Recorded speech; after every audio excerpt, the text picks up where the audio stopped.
जय हिंद साथियों आशा करता हूं कि आप सभी लोग स्वस्थ होंगे, व्यस्त होंगे और अपने काम में मस्त होंगे, पढ़ाई में। साथियों, आज जो है वो हम कुनिंद वंश आप लोगों को मैंने पढ़ा लिया था और आपको कुषाण शासक भी पढ़ा लिया था, आपको युद्ध वंश भी मैंने पढ़ा लिया था। साथियों, जिन भी साथियों ने वो वीडियो नहीं देखी है वो साथी जाकर के बी4 चैनल में जाकर के वहां पे उसका लाभ उठा सकते हैं। साथियों, आप लोगों ने खूब सारा प्यार दिया उन वीडियो में और साथियों मुझे आप लोगों का प्यार यूं ही चाहिए। आज कुछ इसी के बारे में पढ़ेंगे, हम ऐतिहासिक काल के बारे में पढ़ेंगे। साथियों, इसी की कुछ हेडिंगे होंगी आज, जिनको हम आज ही पढ़ेंगे। ठीक है साथियों, तो मैं कुछ यहाँ पे जो उनके नाम लिख देता हूँ, कुछ हेडिंग लिख देता हूँ, उनको डिफाइन करेंगे आज। ठीक है, यानी कि जो सबसे पहले होगा वो होगा आपका युगसेल का गोत्रीय वंश। ठीक है, यानी कि पहली होगी जो वो होगा युगसेल का गोत्रीय वंश। पहले हम ये चीज पढ़ेंगे आज। ठीक है, दूसरा कुलित वंश, दूसरा कुलित वंश के बारे में पढ़ेंगे। ठीक है, तीसरा जो हम पढ़ेंगे वो पढ़ेंगे, क्या पढ़ेंगे, यानी कि हिमालय करतरपुर के राज्य, यानी कि हिमालय क्या बोलेंगे, हिमालय का कृतपुर राज्य। ठीक है, एक ही हेडिंग है ये। ठीक है, कृतपुर राज्य। ठीक है, चौथा जो होगा आपका वो होगा छंगलेश वंश। ठीक है साथियों, पांचवा जो होगा आपका वो क्या होगा, सिंहपुर के युद्ध वंश, यानी सिंहपुर के युद्ध वंश। ठीक है, और जो छठा होगा, ठीक है, उत्तराखंड के नागवंश, यानी कि उत्तराखंड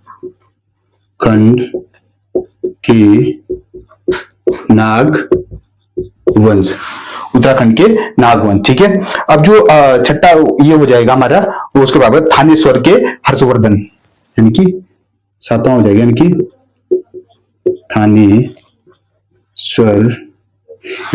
थानेश्वर का हर्षवर्धन वंश। थानेश्वर का क्या हो जाएगा, थानेश्वर का हर्षवर्धन वंश। ठीक है, और जो सातवां आठवां होगा वो होगा हर्ष, यानी कि क्या हो जाएगा, हर्ष के पश्चात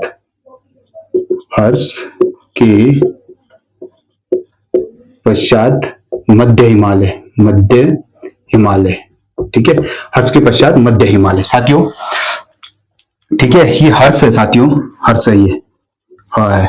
ठीक है, तो इस प्रकार से होगा। ठीक है, सबसे पहले होगा आपका युगसेल का गोत्रीय वंश, उसके बाद होगा कुलित वंश, उसके बाद होगा हिमालय का करतरपुर राज्य। ठीक है, इसको पढ़ेंगे। उसके बाद डिफाइन करेंगे हम छंगलेश वंश, उसके बाद जो अगला करेंगे हम सिंहपुर के युद्ध वंश, उसके बाद करेंगे छठा जो है उत्तराखंड के नागवंश, उसके बाद करेंगे थानेश्वर के हर्षवर्धन का वंश। ठीक है, उसके बाद हर्ष के पश्चात मध्य हिमालय। साथियों, ये मत सोचना कि इतना बड़ा थोड़ी ना पढ़ेंगे सर, ऐसा नहीं है, धीरे धीरे पढ़ेंगे, धीरे धीरे डिफाइन करेंगे।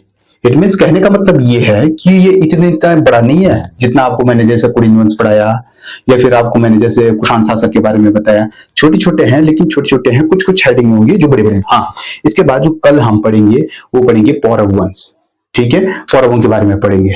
ठीक है, तो अब चलेंगे हम युगसेल का गोत्रीय वंश। ठीक है, ती है ये। ठीक है, याद रखना, गोती, यानी कि बड़े ढंग से देख देता हूं मैं, आप कंफ्यूज मत होना। ठीक है, गोत्रीय। ठीक है, गोत्रीय वंश है ये। ठीक है, यानी कि गोत्रीय वंश। ठीक है, यहाँ पे जो हम लिखेंगे वो लिखेंगे, अब सबसे पहले क्या पढ़ेंगे, युगसेल का गोत्रीय वंश। सबसे पहले यहाँ पे टॉपिक यहाँ पे डालो आप। ठीक है, मैं दूसरे से डाल देता हूँ हेडिंग। ठीक है, यानी कि युगसेल लिखेंगे सर जी, युगसेल का गोत्रीय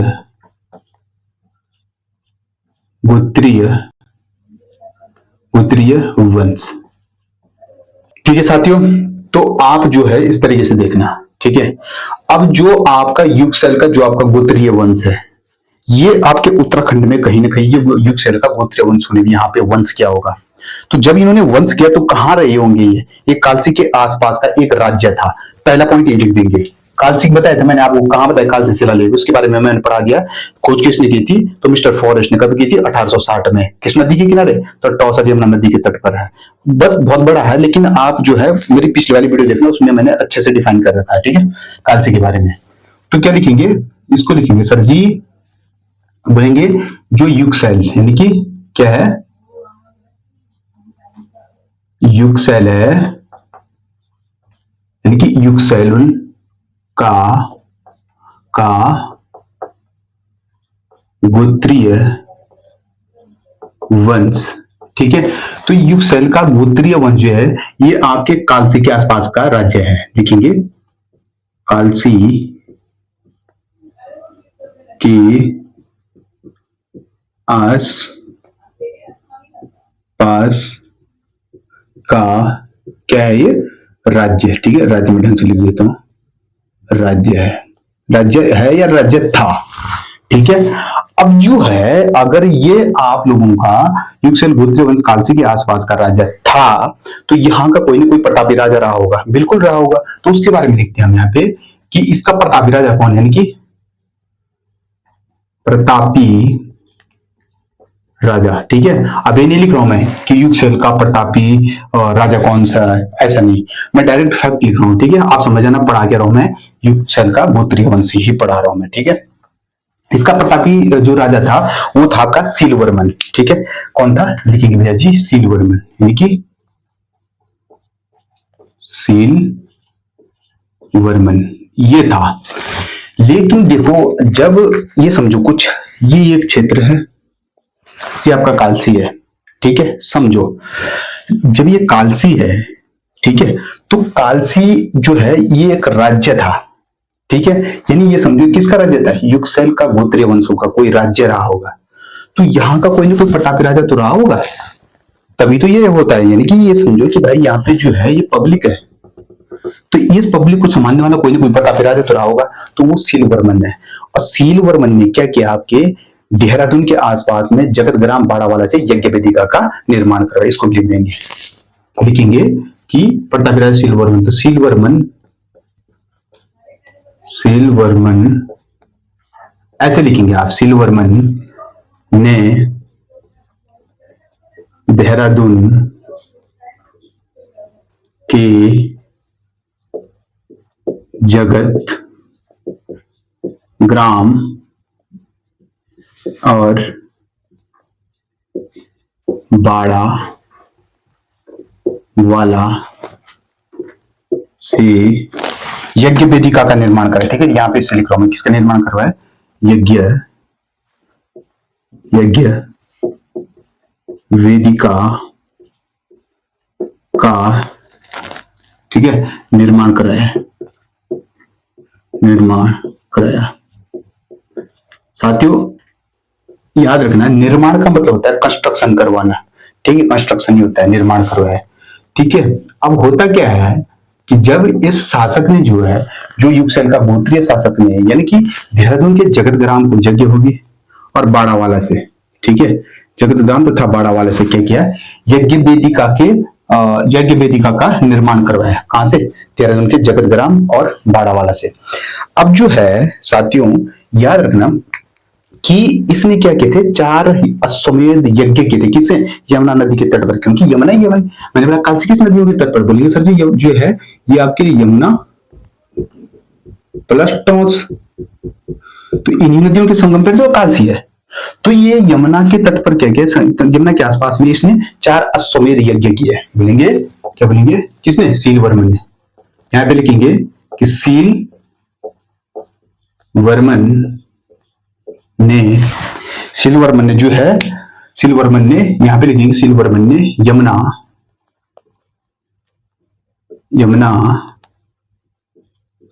नदी के, तो यमुना के आसपास में, यमुना नदी के तट पर लिख दो, कोई दिक्कत नहीं। तट पर कितने? 4 क्या किए? इससे लिखता हूं मैं अश्वमेध यज्ञ, ठीक है। अश्वमेध यज्ञ मैं इससे लिख रहा हूं, ठीक है। यानी कि क्या किया था इसने? 4 अश्वमेध यज्ञ, 4 भूलेंगे नहीं फिर आप, अश्वमेध क्या किए थे? यज्ञ किए, ठीक है, 4 अश्वमेध यज्ञ किए। साथियों याद रखना है, यहाँ पे एक दूसरा राजा रहता था, उसका नाम था उसका नाम क्या था, यानी कि भवानी। ठीक है साथियों, तो यहाँ पे एक दूसरा राजा रहता था, शिव भवानी नामक राजा, यानी कि क्या लिखेंगे, शिव शिव भवानी नामक राजा ने, यानी कि शिव भवानी नामक राजा ने भी क्या, कहां पे, यमुना नदी के तट पर क्या किया, यज्ञ। साथियों ध्यान ये रखना, कई मेरे साथीगण थे जो बोल रहे थे कि सर थोड़ी सी आप लिख रहे हैं, थोड़ा छोटा छोटा लिख रहे हैं, इसलिए मैं थोड़ा बड़ा लिखने का प्रयास कर रहा हूँ। पूरा एफर्ट रहेगा साथियों, मेरा जितना भी मेरे से होगा मैं आप लोगों के लिए जरूर करूंगा साथियों, बशर्ते आप लोगों का आशीर्वाद ही चाहिए। तो मैं थोड़ा सा बड़ा लिखना मैंने प्रारंभ कर लिया, क्योंकि थोड़ा साफ नहीं दिख रहा था बोल्ड में। ठीक है, इसके बाद आ जाता है आपका कुलत्वंश। ठीक है, यानी कि कुलत्वंश दूसरा। बस ये इसके बारे में ना आप इतने ही पॉइंट लिखना चाहती हूँ। ठीक है, इससे ही बाहर नहीं पूछेगा, अगर पूछेगा इससे। ठीक है, इससे बाहर नहीं पूछेगा। इसके बाद जो दूसरा डाल रहा हूं मैं आपका, ये डाल रहा हूं मैं टॉपिक डाल रहा हूं, यानी कि दूसरी हेडिंग पर। ठीक है, इसके बाद देख लो कितने कितने छोटे छोटे पॉइंट है। ये मतलब राज इन्होंने किया, लेकिन इतना ही किया इन लोगों ने, कुछ खास नहीं रहा इनका। ठीक है, इसके बाद रहा था आपका कुलत्वंश। ठीक है, क्या लिखेंगे, कुलत्वंश,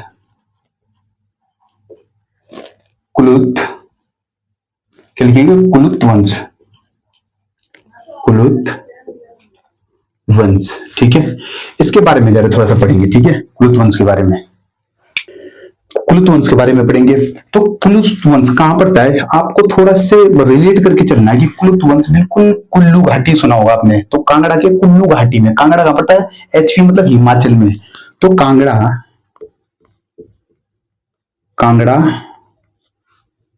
के आपके कुल्लू घाटी में। ठीक है, इसकी जानकारी कहां से मिलती है हमें, यानी कि जानकारी वो मिलती है, यानी कि बृहत संहिता, दूसरा, या फिर दूसरा यहीं पे लिख रहा हूं, दूसरा मुद्राक्षस, यानी कि बृहत संहिता और मुद्राक्षस से। इसकी जो मुद्राएं होती थी वो कैसे होती थी, वृत्ताकार। ठीक है, क्या लिखेंगे, इनकी जो मुद्राएं थी, यानी कि मुद्राएं, वो मुद्राएं कैसी होती थी, सर जी वृत्ताकार मतलब जो गोल वृत्ताकार टाइप। ठीक है, यानी कि स्कूल ना क्या समझो, वृत्ताकार, वृत्ताकार ये समझ लो आप लोग।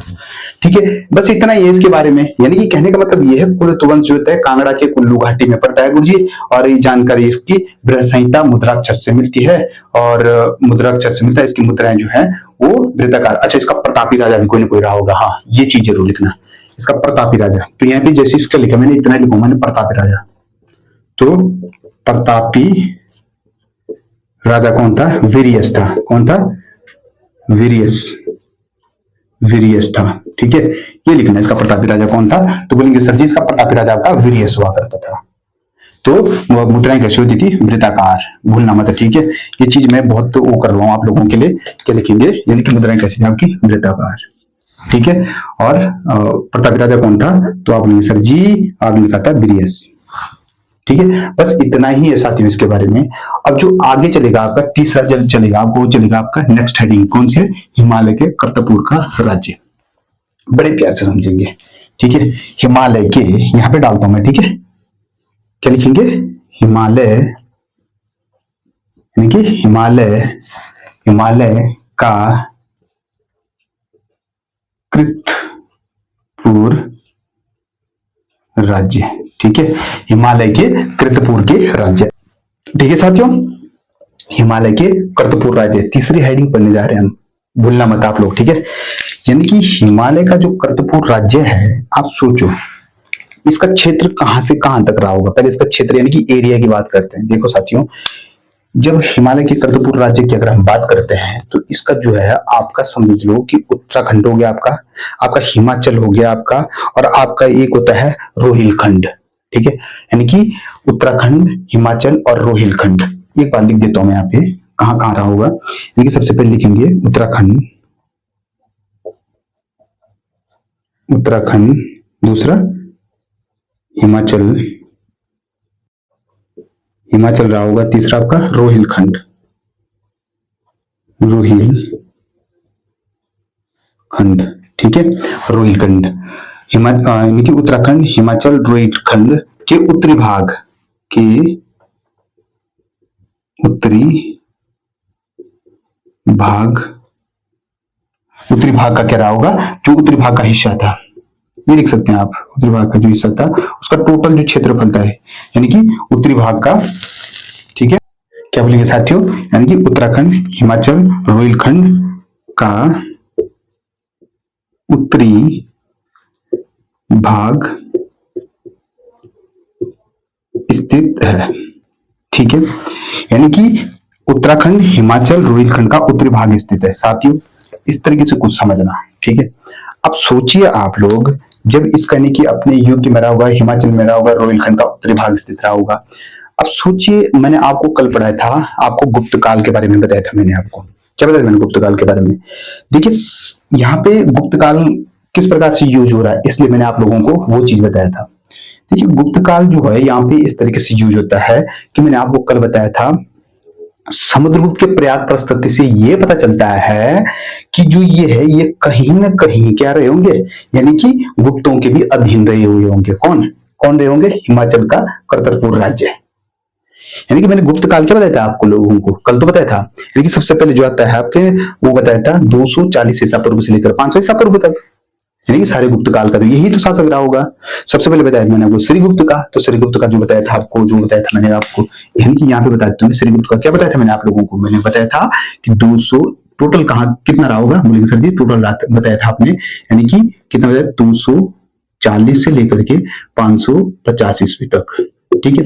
यानी कि 240 से और कितना, 240 से 280, ये किसका रहा होगा? श्रीगुप्त का रहा होगा। उसके बाद कौन कहा जाता है आपका? घटोत्कच आ जाता है सर जी।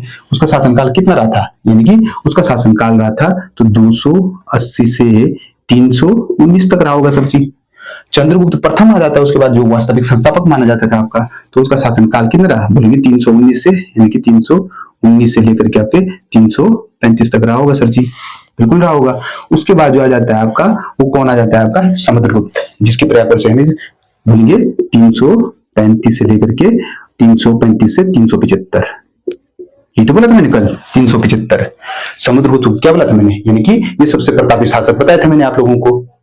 अच्छा, इसने क्या किया था कि आपके उत्तर भारत के आर्यवर्त में 9 शासकों को हराया था, दक्षिण में कितना हराया था, यानी कि उत्तर में कितने हराया था? 9 शासकों को। दक्षिण में कितना हराया था? दक्षिण तो नीचे के लिए, ये तो होती है आपकी दिशा। दिशा किस प्रकार से होती है? मैंने सर जी दिशा इसी प्रकार से होती है, यानी कि ये उत्तर होती है, दक्षिण होती है, ये आपकी पूर्व होती है, पश्चिम होती है। यानी तो यहाँ पे कितने शासकों को हराया था इसने? तो बोलेंगे सर जी 9 शासकों को हराया था। यहाँ पे कितने कराया? बोले सर जी यहाँ पे 12 शासकों को हराया था। सबसे प्रतापी शासक माना जाता था ये। अच्छा, जब सबसे प्रतापी शासक माना जाता था समुद्रगुप्त को, तो कहने का मतलब ये है कि जब प्रतापी शासक बने तो ये क्या होता है, यानी कि इससे एक नेपोलियन की उपाधि भी दे दी थी। किसने दी थी? विसेंटे स्मिथ ने दी थी। संगीत से बड़ा जो है प्रेम करता था, है ना। तो ये इस तरीके से जो है, यार ये जो सिक्के बनाता था उस पर बीणा बजाते हुए, कुछ नहीं होते कि सिक्कों पर बीणा बजाते हुए चित्रकांकन करता था। ये संगीत से प्रेम करता था, शिक्षा का बड़ा महत्व समझता था। समुद्रगुप्त सबसे शक्तिशाली शासक बताया गया है इसको, जिसने आपके इतने शासकों को हराया होगा। अकेले में कोई कम थोड़े ना होगा अपने में, है ना। तो इस तरीके से हम इसके बारे में डिफाइन कर रहे हैं। तो यहाँ पे क्या लिखेंगे कि इसमें भी कुछ ना कुछ इसके एक समुद्रगुप्त के प्रयाग प्रशस्ति से पता चलता है, यानी कि क्या लिखेंगे? समुद्रगुप्त के प्रयाग प्रशस्ति से पता चलता है कि जो हिमालय का करतरपुर राज्य है, यानी कि क्या लिखेंगे? हिमालय का कृतपुर जो आपका क्या है? राज्य है, यानी कि हिमालय करतरपुर का क्या है? राज्य है, यानी राज्य है। वो करतरपुर का राज्य जो है वो आपके यानी कि गुप्त साम्राज्य के भी अधीन रहा होगा, यानी कि गुप्त साम्राज्य के क्या रहा होगा, अधीन। अब बात आती है अधीन की, यानी कि कई मेरे प्यारे साथीगण होंगे जो अभी नया तैयारी कर रहे होंगे, वो समझते होंगे अधीन का मतलब क्या होता है। क्या होता है अधीन का मतलब, यानी कि किसी चीज के अधीन। अधीन का मतलब जरा मुझे बताएंगे प्यारे साथी। तो बोलेंगे सर जी, अधीन का जो मतलब होता है वो होता है नियंत्रण, यानी कि क्या होगा, नियंत्रण। इन्होंने कंट्रोल क्या होगा उस चीज को, नियंत्रण होता है, या फिर आश्रित बोल सकते हैं, या फिर आधारित बोल सकते हैं, ये तो होता है। ये तो आश्रित बोल सकते हैं, या फिर आपका बोलते हैं नियंत्रण होगा उस चीज पे, है ना। या फिर बोल सकते हैं आपकी नियंत्रण होता है, आश्रित होता है, या आधार होगा उस चीज पे, ये तो अधीन होता है। तो यहीं पे कुछ ना कुछ समुद्रगुप्तों ने जो है वो प्रयागराज से उनकी पता चलता है कि हिमाचल जो है वो आपके क्या रहा होगा, कहीं ना कहीं अधीन रहा होगा। कहने का मतलब यही है साथियों। अब जो है कुछ इतिहासकार आते हैं जिन्होंने बताया कि जो ये करतरपुर जो राज्य है, जरा ध्यान से समझना, ये करतरपुर राज्य पर जो है ये कुलिंदों का शासक रहा हुआ होगा। कुलिंदों का शासक रहा होगा, मतलब कुलिंदों का शासक था। लिख देंगे हम इस चीज को भी, यानी कि क्या लिखेंगे, यानी कि क्या लिखेंगे, कुछ इतिहासकारों ने, इतिहासकारों का कहना है, लिखेंगे कुछ। साथ ही मैं ऊपर ही लिख देता हूँ इस चीज को, क्योंकि यहाँ पे थोड़ी सी दिक्कत कर रहे हैं, है ना। तो मैं इसको मिटा दूं, अब इसको, इस चीज को मैं मिटा रहा हूं, ठीक है।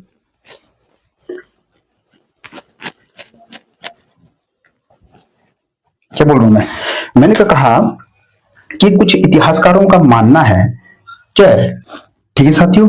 तो अब इस पॉइंट को जो है मैं यहाँ पे लिख सकता हूँ, इसको मैं मिटा रहा हूँ, इसको तो मिटा नहीं सकता अभी, है ना। तो मैं इसको, चलो कोई बात नहीं, यहीं पे लिखता हूं।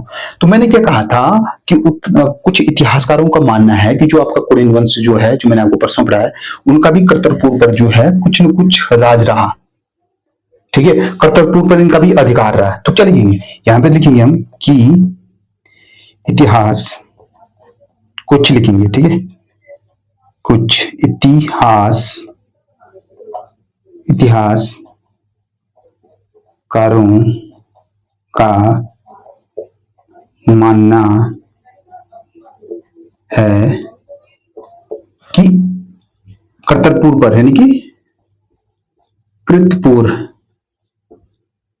कृतपुर पर क्या रहा हुआ, करतरपुर पर किसका, यानी करतरपुर राज्य पर, या फिर राज्य लिखेंगे करतरपुर राज्य, कंफ्यूज नहीं होंगे ना आप लोग, करतरपुर राज्य पर किसका, यानी कि कुलिंदों का भी शासन, कुलिंदों का शासन था, ये लिखो, कुलिंदों का क्या था, शासन, कुलिंदों का भी शासन था, ठीक है। अच्छा, और इनकी जो राजधानी थी कुलिंदों की, ये कहां थी, कार्तिकेयपुर। और कार्तिकेयपुर का जो आपको पढ़ाने वाला हूं मैं, जिसका शासनकाल जो है कार्तिकेयपुर, जो मैं पढ़ूंगा तो आप लोगों को बता दूंगा, ठीक है। यानी कि क्या लिखेंगे, इनकी राजधानी पहले लिखता हूं मैं जरा, राजधानी क्या लिखेंगे, राजधानी कहां थी, तो बोलेंगे सर जी कार्तिकेयपुर, यानी कि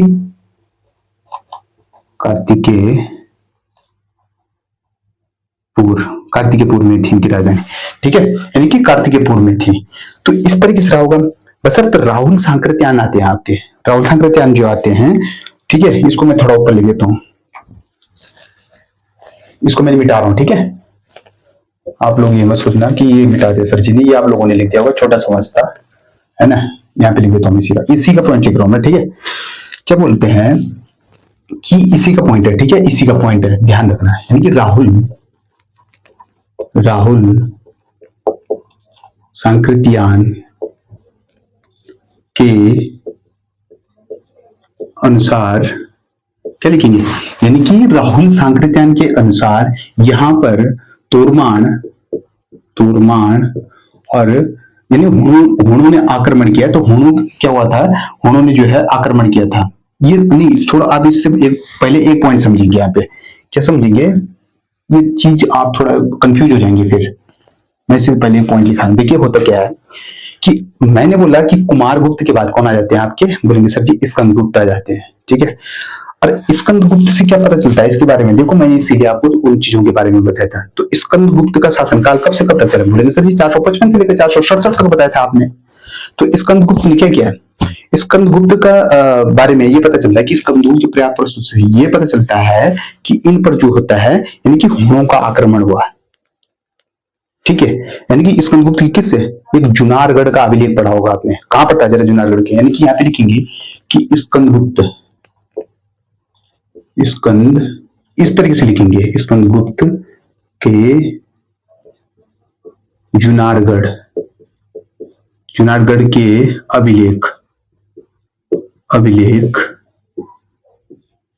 से पता चलता है कि करतरपुर पर क्या रहा होगा, यानी कि इस करतरपुर राज्य पर भी क्या रहा होगा, यानी लिखेंगे यहाँ पे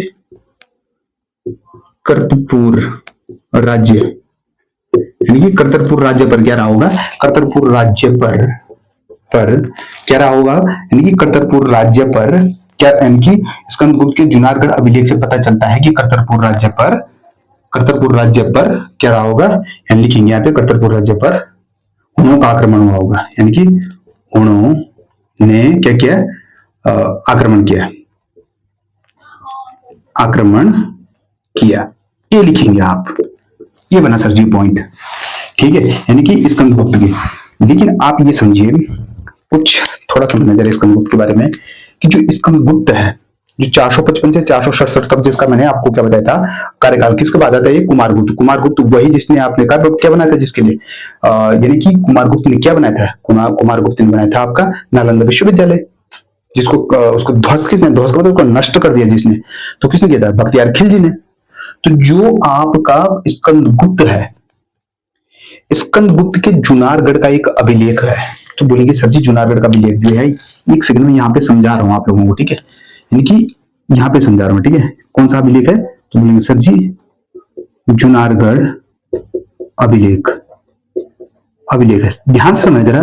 तो जुनारगढ़ का अभिलेख कहां पड़ता है, बोलेंगे सर जी ये आपका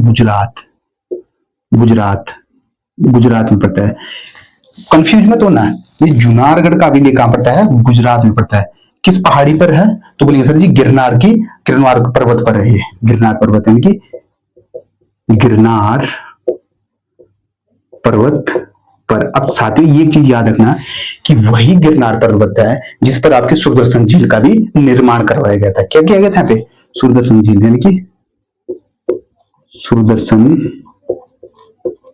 झील का निर्माण। और यहाँ का जो यानी कि आप समझो, यहाँ का जो स्कंदगुप्त का जो मेन शासक हुआ करता था वो होता था तोरमाण, यानी कि कौन हुआ करता था, तोरमाण, यहाँ का मुख्य शासक हुआ करता, मेन शासक हुआ करता था तोरमाण। क्या बोला मैंने कि जुनारगढ़ का अभिलेख कहां पड़ता है, बोलिए सर जी गुजरात में, इसी पर जो है हमारी क्या बनी है, गिरनार पर्वत पर क्या बनी है, किस पर्वत पर है, बोलिए सर जी गिरनार पर्वत पर है, इसी पर जो क्या बना है हमारा, यानी कि सुदर्शन झील का निर्माण किया है, ये तो बताया मैंने आप लोगों को। अच्छा, यहाँ के मेन शासक कौन है, तोरमाण। याद रखना इन्हीं के समय काल में जैसे ही स्कंदगुप्त गद्दी पर बैठा, कौन, स्कंदगुप्त, चलो थोड़ा ध्यान से समझना आप लोग, ये स्कंदी के समय के काल बता रहा हूं मैं, कुछ नहीं बोलेंगे आप लोग, आप इतना ही बताएंगे कि स्कंदगुप्त है सर, स्कंदगुप्त के समय पर मेन शासक कौन था, तोरमाण हुआ करता था। स्कंदगुप्त में क्या हुआ करता था, एक जुनारगढ़ अभिलेख, और जुनारगढ़ अभिलेख में इसको क्या बोला जाता है, बोलेंगे मलेच, किसको बोला जाता है, जुनारगढ़ अभिलेख को स्कंदगुप्त में क्या बोला जाता था, मलेच, मलेच ये बोलते थे इसको, क्या बोला करते थे, मलेच तो बोला करते थे, मलेच बोलते थे। तो ये क्या था, अभिलेख था, ठीक है सर जी। अच्छा कहाँ है इसको, जुनारगढ़ गुजरात में सर, इस पर क्या है, गिरनार पर्वत पर है, ये कहाँ पे है, गिरनार पर्वत पर सुदर्शन झील का निर्माण करवाया गया था, है ना। और यहाँ पे स्कंदगुप्त का जो आप लोगों को बताऊंगा मैं, जो ये जुनारगढ़ अभिलेख है, यहाँ पे एक रुद्रदमन नाम के कोई हुआ करते थे, कोई व्यक्ति हुआ करते थे, उन्होंने क्या किया, उनके बारे में जो अभिलेख लिखा गया है, उस अभिलेख पे संस्कृत भाषा का यूज किया गया है। किस भाषा का, तो संस्कृत भाषा का, यहाँ से हमें पता चलता है कि संस्कृत भाषा का। तो कुल मिला के जो मेरा मकसद था वो जो है, इनके समय पर जैसे ही स्कंदगुप्त गद्दी पर बैठे तो वैसे ही किसने आक्रमण किया, उन्होंने। हाँ याद ये रखना कि जो जुनारगढ़ अभिलेख में जो मलेच बोला गया है, तो मलेच किसको बोला गया है, यानी कि मलेच बोला गया हुणों को। तो इससे अब ये पता लगता है जब इन्होंने यहाँ पे वो किया था, अपना क्या किया था, अधिकार के, तो यहाँ पे भी करतरपुर पे भी इन्होंने आक्रमण किया। ये था मेरा मतलब समझाने का, ठीक है, कंफ्यूज मत होना। खैर ये सारी जीएस की बातें हैं, ये बहुत लंबा जाएगा अगर मैं पढ़ाना चाहूँ इस चीज को, इस चीज को जीएससी में देखते हैं। फिलहाल फिलहाल हम अपने पॉइंटों को करेंगे क्योंकि लंबा जाएगा टॉपिक, है ना। तो ये चीज लगा आपको, ठीक है।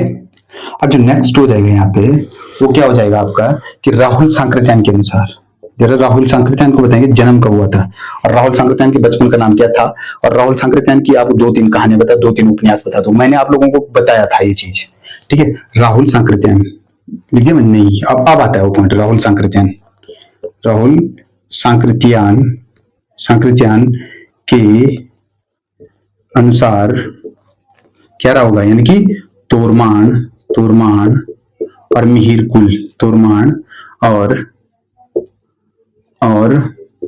मिहिर,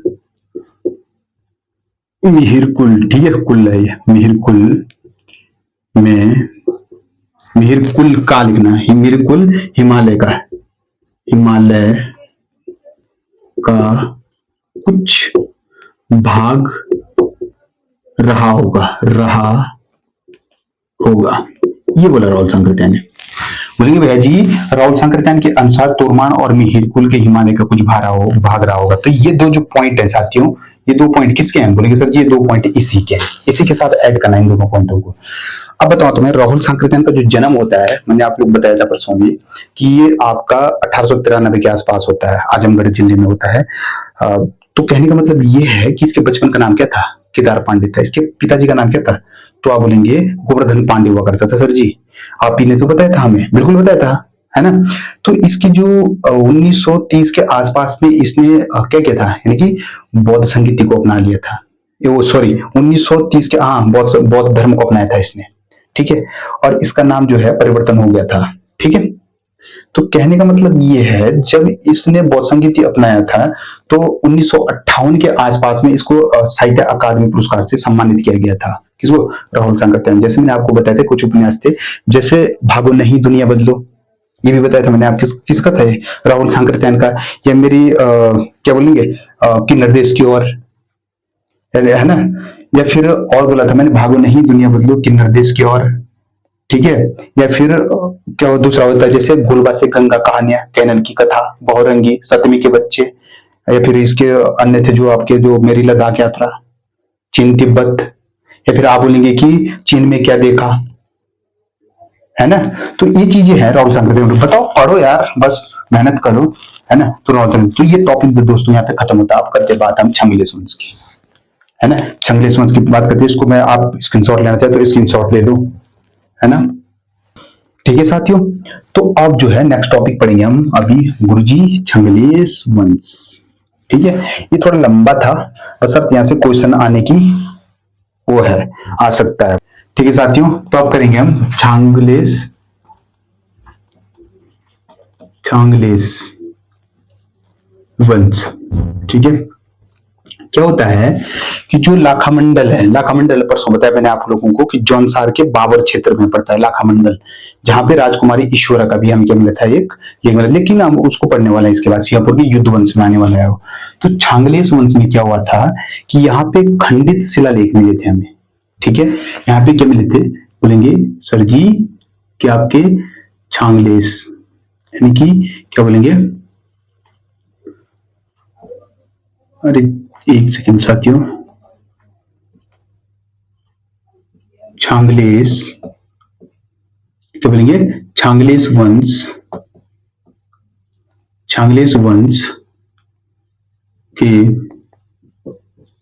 लाखामंडल, लाखामंडल से खंडित, ये मेन है इसका, ठीक है। खंडित, खंडित क्या मिले थे, शिलालेख, अभिलेख लिए तो खंडित शिलालेख लिखो या फिर अभिलेख, ठीक है। क्योंकि शिलालेख प्राप्त, इस तरीके से लिखो आप लोग, ठीक है। यानी कि लाखामंडल से खंडित क्या हुई थी आपके, लाखामंडल से आपके खंडित शिलालेख, ठीक है। इस तरीके से लिखो आप लोग। तो अब क्या होता है जब यहां से में खंडित शिलालेख मिले, दूसरा पॉइंट लिखेंगे इनके कितने राजाओं के नाम थे, यानी कि कितने राजाओं के नाम थे। तो बोलेंगे सर जी कितने राजाओं के नाम थे? मैं बोलूंगा आपके 7 राजाओं के नाम थे। ठीक है। अच्छा, जो पहला था राजा था, यानी कि पहला राजा था, उसका नाम क्या था? बोलेंगे जो पहला राजा था उसका नाम था नरपति जायदास। नरपति जायदास। ठीक है। और जो अंतिम राजा था, यहां पे लिखेंगे अंतिम राजा, उसका नाम क्या था? बोलेंगे साथियों नामछत हुआ करता था, नामकछत। तो नामछत।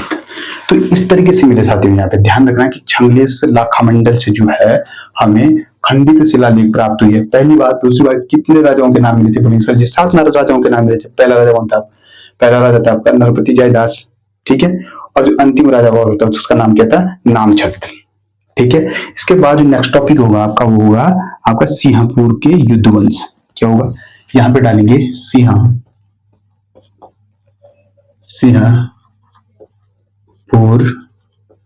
के युद्ध वंश। ठीक है। यानी कि सिंहपुर के युद्ध वंश। ठीक है। सिंहपुर के युद्ध वंशों की जानकारी हमें 6वीं से 7वीं सदी में मिलते हैं। ठीक है। क्या लिखेंगे? सिंहपुर। सर जी सिंहपुर के युद्ध की जानकारी हमें कब मिलती है? सिंहपुर के युद्ध की जानकारी हमें 6ठी और यहां पे लिखेंगे 7वीं सदी में मिली। ठीक है। 6वीं से 7वीं सदी में मिली। ठीक है। इसके बारे में जानकारी सिंहपुर के युद्ध वंश के बारे में। अब इस युद्ध वंश में क्या होता है कि लाखामंडल से जो है इस युद्ध वंश की जानकारी कहां से मिलती है? यानी कि लाखामंडल के राजकुमारी ईश्वरा के अभिलेख से मिला।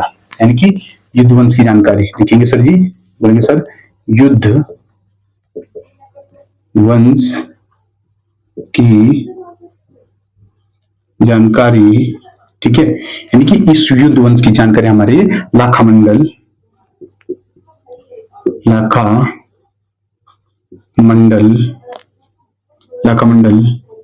की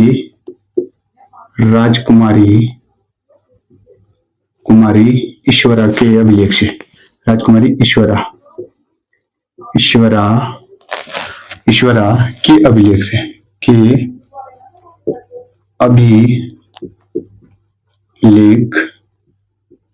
राजकुमारी ईश्वरा के अभिलेख से। यानी कि इस युद्ध वंश की जो सिंहपुर का युद्ध वंश है इसकी जानकारी कहां से मिलती है? लाखामंडल के राजकुमारी ईश्वरा के अभिलेख से मिलती है। साथियों इस चीज को आप ध्यान से रखना। ठीक है। ध्यान में रखना क्योंकि ये इंपॉर्टेंट है। अच्छा, अगली जो बात आ जाएगी इसमें वो क्या आएगी? यानी कि अगली बात आ जाएगी इसमें ये साथियों।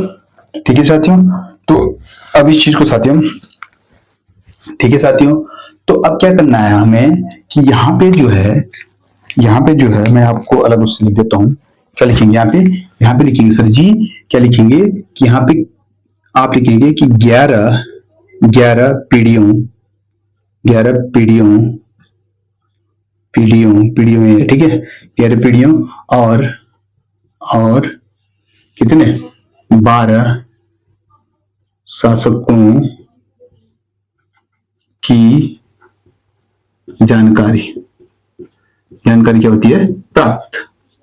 अच्छा, जब यहाँ पे 11 पीढ़ियों और 12 शासकों की जानकारी प्राप्त होती है तो अब क्या बोलेंगे सर जी? यहाँ पे जो है क्या होता है, जो आपकी राजकुमारी ईश्वरा कहां पे है? राजकुमारी ईश्वरा किसकी पुत्री थी? मैं बोलूंगा ये भास्कर वर्मन की पुत्री थी। लिखेंगे राजकुमारी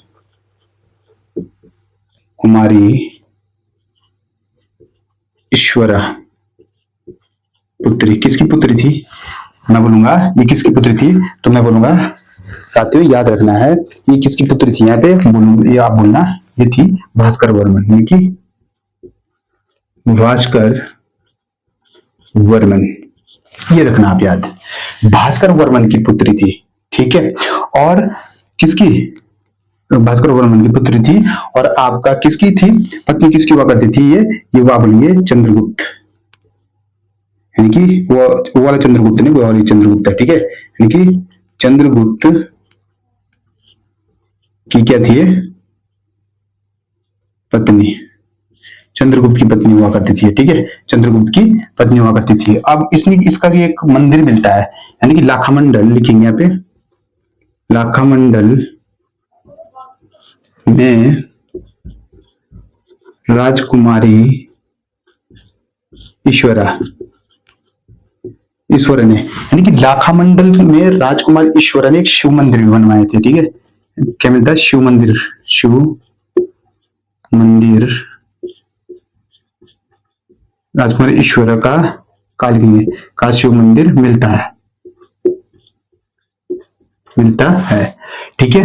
लगे हाथ इस चीज को भी आप लोग ध्यान रखना, ठीक है। तो ये किसके बारे में थे बोलेंगे सर जी? ये जो आपने बताया, ये हेडिंग जो आपने बताई, ये था आपका छंगलेश वंश, ठीक है, छंगलेश वंश था ये, ठीक है, ये छंगलेश वंश के बारे में था। और ये आपका राजकुमारी वो श्यामपुर के युद्ध वंश के बारे में था साथियों। अब इसके बाद आएगा आपका नेक्स्ट जो आएगा आपका, वो आएगा उत्तराखंड के नागवंश। इसके बारे में भंडाफोड़ करने वाले हैं, ध्यान से समझना आप लोग, और इस चीज को आप लोग ध्यान से रखना, ठीक है साथियों, ठीक है साथियों। अब आएगा आपका उत्तराखंड के नागवंश। ये चीज आप लोग ध्यान रखें। देखो हमने क्या क्या पढ़ लिया, ये पढ़ लिया हमने, कुलत वंश पढ़ लिया हमने, हिमालय के करतरपुर राज्य हमने पढ़ लिया, बोलेंगे सर जी छंगलेश वंश हमने पढ़ लिया, सिंहपुर के युद्ध वंश हमने पढ़ लिया, उत्तराखंड के नागवंशों के बारे में पढ़ रहे हैं। और उसके बाद आपका ये आ जाएगा, उसके बाद आपका ये आ जाएगा, ठीक है साथियों। अब ध्यान से सुनना नागवंश, ठीक है।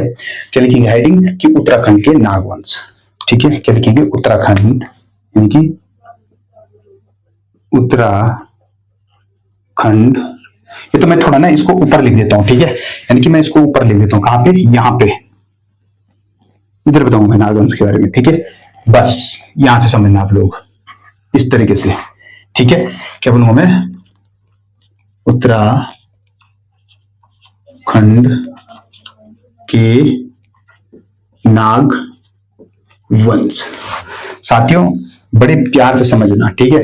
देखिए होता क्या है कि हमें जल्दबाजी नहीं करनी थी, हमें प्यार से एक जो है एक हर एक टॉपिक में हर पॉइंट को पकड़ना होता है हमको, और बड़े ही आराम से पकड़ेंगे, पॉइंट को समझेंगे। देखो क्या होता है कि भाई हमें रटना नहीं है, चीजों को समझना है। जैसे युद्ध वंश की जानकारी, यानी कि युद्धों की कोई ना कोई जानकारी हमें कहां से प्राप्त होगी? लाखामंडल, वहां कोई राजकुमारी ईश्वरा थी, उसके अभिलेख से मिलता है, ठीक है। तो आप लोग इस चीज को जो है वो ध्यान में रखना, ठीक है। अच्छा, तो हमें बात कर रहा हूं किसकी? उत्तराखंड के नागवंश की। देखिए इसकी जानकारी हमें 6वीं 7वीं सदी के आसपास होती है, ठीक है, सदी के आसपास होती है। इसकी जानकारी कब होती है? इसकी जानकारी हमें 6वीं 7वीं की जानकारी प्राप्त लिखता हूं मैं, ठीक है। जानकारी डायरेक्ट लिखता हूं मैं, प्राप्त कब हुई थी? बोलेंगे सर जी 6वीं 7वीं सदी, 6वीं सदी के आसपास, के आसपास, ठीक है, आसपास लिखा है ये, ठीक है, कंफ्यूज मत होना। तो इसकी जानकारी कहां से मिली हमें? बोलेंगे इसकी जानकारी आपके गोपेश्वर के त्रिशूल लेख से मिली थी। मैंने क्या बोला था आपको परसों? एक क्वेश्चन बताया था मैंने आप लोगों को, ध्यान करिए जरा उस चीज को, थोड़ा पीछे जाइए। बोलेंगे सर जी आपने बताया था कि गोपेश्वर के बाड़ा वाले से क्या मिले थे? बोलेंगे सर जी त्रिशूल लेख। उसका जो त्रिशूल लेख था वो आपके उसमें किस लिपि में? बोलेंगे संकर लिपि में बताया था सर जी आपने, जो कि नैनीताल के बाड़ा वाले से क्या बताए थे? इनके उत्तराखंड में बताए थे। तो याद करना चाहिए चीजों को, है ना। जो जिस भाई लोगों ने पीछे की वीडियो बढ़िया ढंग से देखी होगी उसको बिल्कुल याद होगा, ठीक। यानी कि क्या लिखेंगे? जानकारी, इसकी जानकारी कहां से प्राप्त होती है? यानी कि यहाँ पे भी जानकारी लिखेंगे, जानकारी कहां से मिलती है, यहाँ लिखेंगे कहां से मिलती है। ये जानकारी तो मिली है हमें, जानकारी प्राप्त हुई 6वीं 7वीं शताब्दी के आसपास थी ये तो ये वाली मिली। और ये जानकारी कहां से प्राप्त मिली, कहां से मिलता है हमें? कि ये उत्तराखंड में नागवंश थे, ये रखना आप लोग याद, ठीक है। तो मैं लिखूंगा यहाँ पे कि लिखेंगे सर जी यहाँ पे आप बताओ कि कहां से मिली थी। तो गोपेश्वर कहां पर था? चमोली में। गोपेश्वर के त्रिशूल लेख से, त्रिशूल, जो त्रिशूल लेख में संकलिपि का प्रयोग, त्रिशूल लेख से, ठीक है। गोपेश्वर के त्रिशूल लेख से जानकारी हमें प्राप्त हुई है, याद रखना, यानी कि गोपेश्वर के त्रिशूल लेख से। अच्छा, गोपेश्वर के त्रिशूल लेख पर कितने नागराजाओं के नाम मिले, कितने नागों के नाम मिले? बोलेंगे 4 नागों के नाम मिले। कौन कौन से थे? बोलेंगे सर जी 4 नागों के नाम यहाँ पे लिखेंगे सबसे पहले कि गोपेश्वर के जो त्रिशूल लेख हैं, समझो त्रिशूल लेख रहा होगा, उस पे 4 नागराजा होंगे कि 4 गोपेश्वर के त्रिशूल लेख में 4 नागराजाओं के नाम मिले। कौन कौन से थे? बोलेंगे सर जी जो सबसे पहले नाग था वो था स्कंदनाग, स्कंदनाग था, गणपति नाग था, अंशुनाग था और भेबुनाग था। चलेंगे ये स्कंदनाग, स्कंदनाग सर जी पहले आपने बताया स्कंदनाग, ठीक है। दूसरा बताया सर जी आपने, क्या बताया था? स्कंदनाग होते हैं। अब दूसरा बताया था आपने गणपति नाग, गणपति नाग, ठीक है, बोलेंगे बिल्कुल। तीसरा बताया था सर जी आपने स्कंदनाग, गणपति नाग, अंशुनाग। चौथा बताया सर जी आपने भेबुनाग, यानी कि भेबुनाग, ठीक है, भी बनाएंगे इसको, भेबुनाग, यानी कि स्कंदनाग, गणपति नाग, अंशुनाग और भेबुनाग। साथियों ये समझना कि इन नागों का हमें वर्णन कहां से मिलता है? तो गोपेश्वर के त्रिशूल लेख पे 4 नागराजों के क्या मिले थे? हमें वर्णन मिला था। कहने का मतलब ये है कि आप लोग कुछ ये समझे, जो गणपति नाग था, क्या बोलिए, यानी कि गणपति नाग, तो ये अपने रुद्र, क्या बोलिए, अपने रुद्र हिमालय के सामने अपनी शक्ति क्या की थी? इसने प्रदान की, दूसरे राज्य में अपने रुद्र हिमालय के सामने अपनी शक्ति प्रदान की थी। यहाँ पे लिखेंगे, ठीक है, यानी कि क्या लिखेंगे?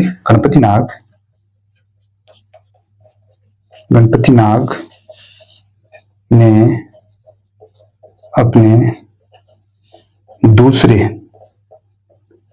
राज्य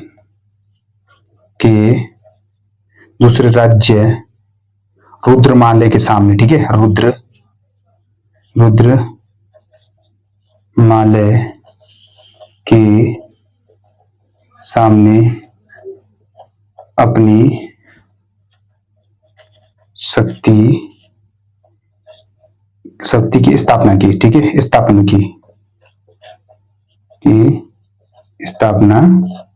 की। आप इस पॉइंट को याद रखना, ठीक है साथियों। और ये जो है 6वीं से 7वीं शताब्दी के आसपास में जो है ये जो होता था आपका अच्छा, इसमें एक चीज आप याद रखना, मैं बोल रहा हूँ, इसमें किस लिपि, एक सेकंड यहाँ पे लिखना कि इस पे, यहाँ पे लिख देता हूं मैं, ठीक है। इस पॉइंट को आप, इसी का जो पॉइंट है अगला वो यहाँ पे लिखना, ठीक है। यानी कि क्या लिखेंगे? इसमें किस लिपि का प्रयोग किया गया है, ठीक है। तो ये पॉइंट अब यहाँ पे डाल रहा हूं मैं, ठीक है। यहाँ पे जो इसमें जो लिपि, यहाँ पे लिख लेना आप, क्या लिखेंगे? लिपि, यानी कि लिपि, किस लिपि का प्रयोग किया गया है? तो बोलेंगे सर जी इसमें जो हमारी लिपि रही होगी वो आपकी दक्षिण लिपि, यानी कि दक्षिणी लिपि, और दूसरा आपका ब्रह्म लिपि। तो ब्रह्म लिपि का प्रयोग, बस इतना ही लिखना है। इससे ये टॉपिक भी यहीं पे खत्म होता है, यानी कि इसमें लिपि कौन से? दक्षिण लिपि और ब्रह्म लिपि। सबसे जो कहते हैं गणपति नाग जो है, इसने क्या किया? अपने दूसरे राज्य में रुद्रमाला के सामने अपनी स्थापना कर ली थी, ठीक है। यानी कि इसमें मेन जो है आपका वो ये है, स्कंदनाग, गणपति नाग, अंशुनाग और भेबुनाग, इनका वर्णन मिला है। और किस लिपि में थे ये? तो दक्षिणी लिपि बोलेंगे भैया, और ब्रह्म लिपि में प्रयोग किया गया है, बिल्कुल ठीक है। तो अब चलेंगे हम साथियों, जो अगला होगा हमारा वो होगा उत्तराखंड के नागवंश, हो गया। अच्छा, थानेश्वर का हर्षवर्धन, ठीक है, यानी कि थानेश्वर के हर्ष, ठीक है साथियों। हाँ, एक चीज है यहां से मुझे ध्यान आया कि मोखरियों को परास्त किसने किया था? तो यहाँ पे वो हेडिंग में भूल गया था कि इनको परास्त किसने किया था, तो यहाँ पे लिखेंगे हम इसके बाद, यानी कि इसके बाद थानेश्वर का हर्षवर्धन से पहले कि मोखरी वंश जरूर डालना है यहाँ पे, मोखरी वंश इसने किया था, ठीक है। मोखरी वंश लिखना है यहाँ पे, ठीक है, जरूर लिखना है इस चीज का आपका, मोखरी वंश, ठीक है। तो मोखरी वंश के बारे में बताते हैं आप लोगों को, ठीक है। अब आ जाएगा हमारे यहाँ पे मोखरी वंश, ठीक है। मोखरी वंश के बारे में लिखेंगे यहाँ पे, क्या आ जाएगा आपका? मोखरी वंश, मोखरी वंश, ठीक है। यानी कि उत्तराखंड में ये लिखेंगे कि उत्तराखंड में नागों को परास्त करने वाला, साफ साफ लिखेंगे कि उत्तराखंड को परास्त करने वाला कन्नौज के मुख्य वंश करने वाला कन्नौज के कौन थे? मोखरी, यानी कि मोखरी वंश जिन्होंने क्या किया था? नागों को क्या कहते हैं यहाँ पे? परास्त किया। मोखरी वंश का अंतिम संस्थापक कौन था? तो बोलेंगे गिरहावर्मन था, ठीक है। यानी कि कौन था? गिरहावर्मन। यानी कि लिखेंगे यहाँ पे कि मोखरी वंश का अंतिम संस्थापक कौन था? बोले सर जी, गिरहावर्मन, ठीक है साथियों। अच्छा, गिरहावर्मन की मृत्यु के बाद जो था वो किसका शासन रहा था? तो गिरहावर्मन की मृत्यु जो होता है, यानी कि गिरहावर्मन की मृत्यु के पश्चात किसका वो शासक आया था? तो बोलेंगे सर जी, गिरहावर्मन के पश्चात होता है वो हर्षवर्धन। क्या लिखेंगे यहाँ पे? हर्षवर्धन लिखेंगे, ठीक है। इनकी हर्षवर्धन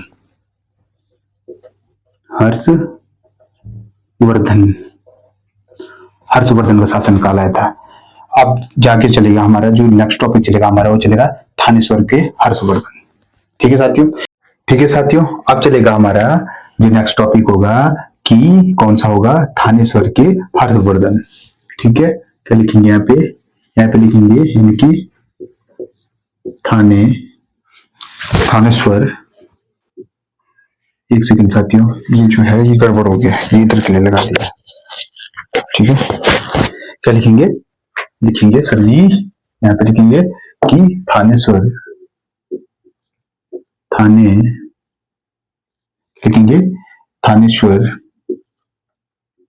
यानी थानेश्वर का हर्षवर्धन,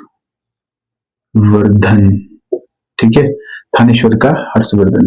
एक चीज बताओ आप, जब मैं इस चीज को पढ़ा रहा हूं तो आपने सुना होगा साथियों कि एक बुक है कि बाणभट्ट द्वारा रचित एक पुस्तक है। कौन सी पुस्तक है?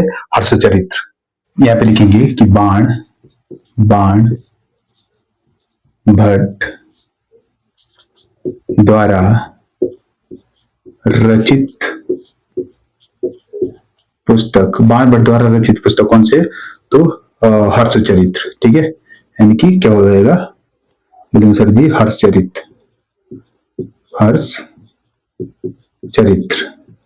इससे क्या होता है? उत्तराखंड आने का वर्णन मिलता है। क्या बोलेंगे? उत्तराखंड आने का वर्णन मिलता है, यानी कि किसका? हर्षवर्धन का। तो हर्ष यहाँ पे लिखेंगे, ये पूरा ही लिखेंगे इसको, ठीक है। पूरा ही लिखेंगे। कैसे लिखेंगे? कि हर्षवर्धन का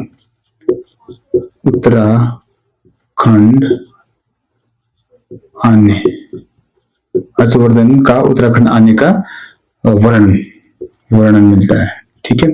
ये लिखना आप लोग इस चीज को पॉइंट। बोलेंगे सर जी ये बना पॉइंट कि बाणभट्ट द्वारा रचित पुस्तक कौन से? हर्षचरित्र। हर्षचरित्र पुस्तक से हमें ये पता चलता है कि हर्षवर्धन उत्तराखंड मतलब आया था, आने का क्या मिलता है? वर्णन मिलता है। अच्छा, अगली जो बात होगी साथियों वो ये होगा कि हर्षचरित्र जो होता है वो हवन सॉन्ग, यानी कि यहाँ पे लिखेंगे कि हर्षचरित्र या फिर क्या बोलेंगे? हर्षचरित्र चीनी यात्री कौन थे? हवेन सॉन्ग। क्या लिखेंगे? हवेन सॉन्ग लिखेंगे। हवेन सॉन्ग। क्या लिखेंगे? क्या लिखेंगे? हर्षचरित्र चीनी यात्री हवेन सॉन्ग में हिमालय के लिए। क्या लिखेंगे? हिमालय के लिए। क्या बोला? हिमालय के लिए इसने। बोलेंगे सर जी हिमालय के लिए बोला था इसने। क्या बोला था? इसने कि क्या लिखेंगे? पोलो ही मो टू लो, ये बोला था इसने। या फिर क्या बोला था ब्रह्मपुत्र, या फिर ब्रह्मपुर राज्य, या फिर या क्या लिखेंगे ब्रह्मपुर राज्य, ठीक है, राज्य है ये, ठीक है, राज्य, या फिर ब्रह्मपुर राज्य बोला था इसने, ठीक है। इस तरीके से आप लोग ध्यान रखेंगे, इस पॉइंटों को आप नजरअंदाज बिल्कुल मत करना, ठीक है, क्योंकि ये इंपॉर्टेंट पॉइंट है आप लोगों के लिए जो पेपर की दृष्टि से आते हैं। अब क्या होता है कि जब थानेश्वर के हर्षवर्धन का ये सब कुछ हमें मिल गया है, तो जो अगला पॉइंट होगा क्या बोलेंगे, अगला पॉइंट क्या बोलेंगे, अगला पॉइंट बोलेंगे, ठीक है साथियों। तो अब क्या होगा कि हविन सॉन्ग लिखेंगे, यहाँ पे क्या लिखेंगे, हविन, हविन सॉन्ग ने यहाँ 5 बौद्ध आने का वर्णन। बौद्ध धर्म के संस्थापक कौन है, तो बोलेंगे सर जी बौद्ध धर्म के संस्थापक गौतम बुद्ध है, याद रखना, ठीक है। द लाइट ऑफ एशिया किसको कहा जाता है, गौतम बुद्ध को कहा जाता है। खैर वो चीज अलग हो जाती है, बहुत अलग हो जाती है। यहाँ पे लिखेंगे कनिंगनम, ध्यान से सुनो ये वाला टॉप पॉइंट, ठीक है। कनिंगनम ने आधुनिक गढ़वाल और संपूर्ण कुमाऊं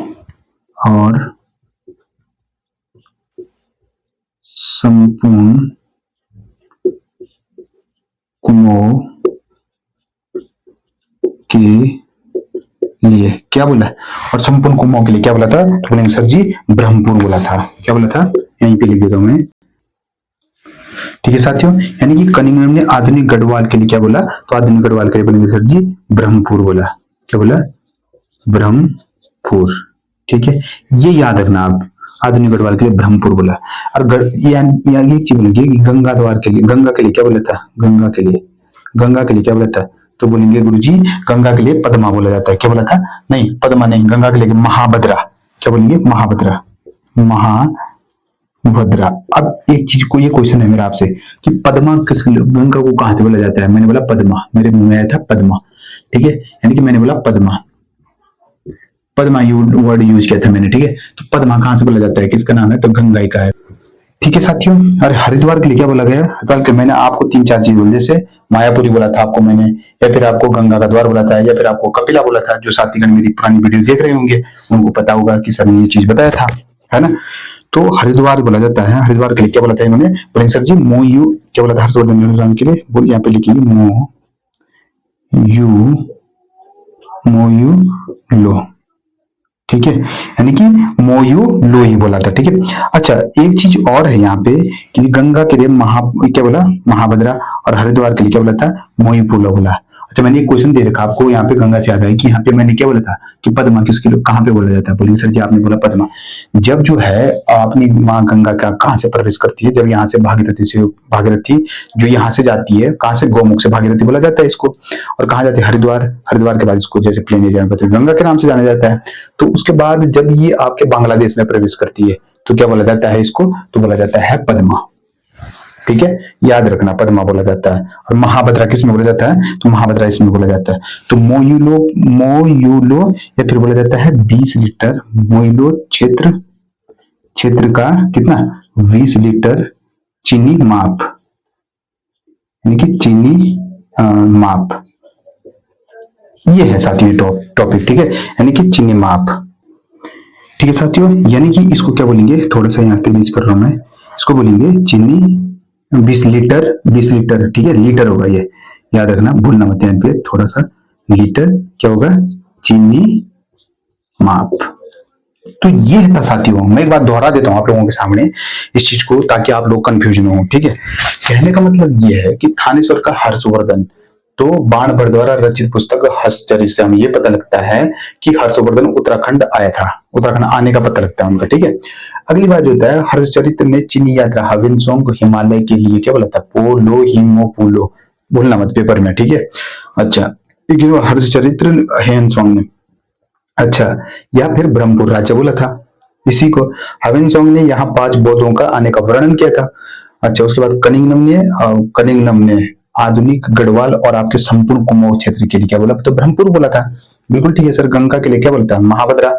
हरिद्वार के लिए मोयू लो बोला था, या फिर 20 लीटर, यानी इसका क्षेत्र के लिए 20 लीटर चीनी माप।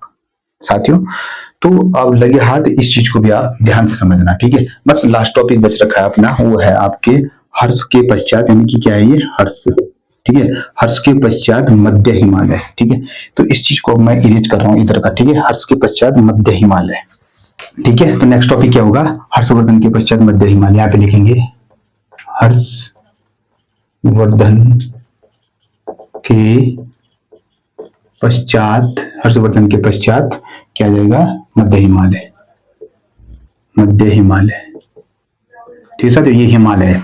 देखिए क्या होता है कि कन्याकुब्ज, हर्षवर्धन की मृत्यु कब होती है, हर्षवर्धन की मृत्यु होती है, बोलेंगे सर जी 647 के आसपास में होती है। कन्याकुब्ज में हर्षवर्धन की मृत्यु 647 में हो जाती है, ठीक है। यानी कि यहाँ पे लिखेंगे कन्याकुब्ज, कुब्ज में हर्षवर्धन की मृत्यु कब हो जाती है, तो बोलेंगे 647 के आसपास हो जाती है। उसके बाद यहाँ शासन कौन करता है, तो बोलेंगे सर जी उसके बाद जो शासन करता है वो करता है आपका, कौन करता है, पौरव करते हैं। पहले आता है पौरव, यानी कि पौरव, डायरेक्ट हम पौरव नहीं लिख सकते, क्या बोलेंगे, ब्रह्मपुर, क्या बोलेंगे, ब्रह्मपुर। लिखिए यहाँ पे ब्रह्मपुर, ठीक है। दूसरा कौन आ जाएगा, वो गोविषाण, गोविषाणों का अधिकार हो जाता है यहाँ पे। और जो तीसरा आता है आपका, वो बोलेंगे यानी कि ब्रह्मपुर, गोविषाण और शत्रुघ्न, क्या लिखेंगे, शत्रुघ्न। तो ये 3 शासक आ जाते हैं, और इसमें सबसे जो बड़ा शासक है वो कौन सा, आपका ब्रह्मपुर, या फिर इसको लिख सकते हैं यहाँ पे पौरव वंश लिख देता हूं मैं, पौरव वंश, जिसको हम नेक्स्ट वीडियो में पढ़ने वाले हैं, ठीक है। यानी कि इसका सबसे लंबा शासक है, यानी कहेंगे लंबा शासक किसका था, तो लंबा शासक था आपका ब्रह्मपुर, ब्रह्मपुर। साथियों इस चीज को आप जरा थोड़ा सा ध्यान रखना, किसका था, तो ब्रह्मपुर का था, ठीक है साथियों। तो अब लिखेंगे कि कन्याकुब्ज, यानी कि कन्याकुब्ज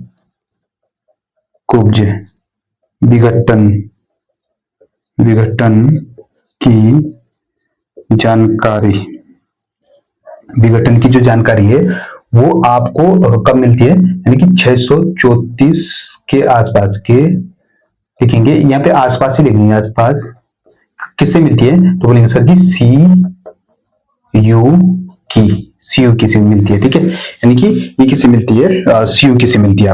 तो साथियों यहाँ पे जो लास्ट पॉइंट बचाएगा वो हर्षवर्धन के बाखड़ और खेड़ा अभिलेख से, याद रखना, पौरव की जानकारी मिलती है। लिखेंगे यहाँ पे, यहीं पे लिख देता हूं मैं, ठीक है, ये यहीं पे लिख देता हूं मैं कि क्या लिखेंगे सर जी, कि हर्षवर्धन के बाखड़ और खेड़ा अभिलेख से पौरवों की जानकारी मिलती है, ठीक है। यानी कि हर्षवर्धन के बाखड़ और खेड़ा, याद रखना, बाखड़ और खेड़ा अभिलेख से पौरव वंश की जानकारी मिलती है। तो इसके बाद साथियों जो नेक्स्ट टॉपिक होगा हमारा, आज का जो लास्ट टॉपिक था ये तो यही था। और जो साथियों आज के जो कल चलेगा आपका, वो चलेगा आपका पौरव वंश। साथियों तो उम्मीद करता हूं कि आप लोगों को जरूर ये वीडियो भी पसंद आएगी, और साथियों मुझे आपका यूं ही प्यार चाहिए, जो प्यार आप अभी दे रहे हैं अपना। और साथियों इसी के साथ जो है आज की वीडियो ये भी समाप्त होती है। हाँ कल साथियों शायद छुट्टी हो सकती है, कल मैं कर दूंगा, लेकिन परसों शायद हो सकता है वीडियो में अपलोड नहीं कर पाऊंगा आप लोगों के बीच में, क्योंकि कल मैं बना नहीं पाऊंगा, कल जो है दशहरा है, तो कल थोड़ा टाइम नहीं लगेगा। तो अगर कल बाय द वे बना नहीं पाऊंगा तो परसों आपका पौरव वंश की वीडियो आप लोगों के सामने रहेगी साथियों। और आप लोग साथियों अपना आशीर्वाद हमेशा मेरे साथ यूं ही बना के रखे साथियों, आपका आशीर्वाद मुझे हमेशा चाहिए साथियों, तभी जो है मैं एक अच्छे तरीके से आप लोगों के बीच में अपनी वीडियो ला सकता हूँ साथियों। इसी के साथ धन्यवाद, जय हिंद, जय भारत।